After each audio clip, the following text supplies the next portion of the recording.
ဆရာကတ်တွန်းမောင်ရဲ့သူရေးသားတဲ့ရွှေရမင်းဂတိတီသူတခါကတိုင်းပြည်တစ်ပြည်မှာဘရင်ကြီးတစ်ပါးအုပ်ချုပ်နေတယ်ဘရင်ကြီးစီမှာရွှေရမင်းဆိုတဲ့ချောမောလှပပြီးစိတ်ကောင်းရှိတဲ့သမီးတော်လေးတစ်ပါးရှိတဲ့မိဖုရားကြီးမရှိတော့လို့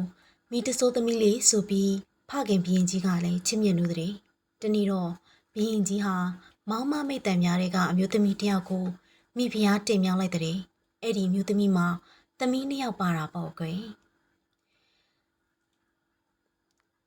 အဲ့ဒီတဲ့ယောက်ကချောမောလှပပြီးစိတ်တဘောထားဖြူစင်တဲ့ရွှေမင်းလေးကိုမနာလိုဝင်တူနေကြတယ်။ဒါနဲ့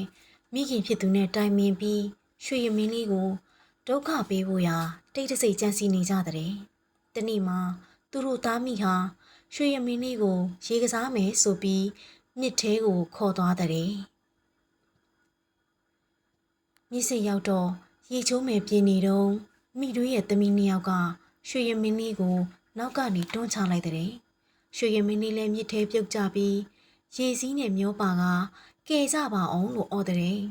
ဒီအခါမိထွေးရဲ့သမီးဖြစ်သူတွေနှစ်ယောက်ကရေသူတို့လည်းရေမကူးတတ်ဘူးလို့ပြောတဲ့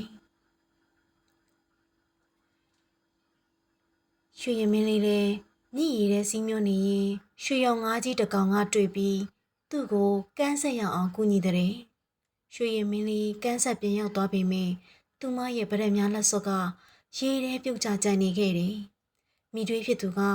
လက်စွပ်ကိုတွေ့အောင်ရှာပြီးပြန်လာခဲ့လို့ဆိုကသမီးညက်ကိုခေါ်ပြီးနန်းတော်ကိုပြန်သွားတဲ့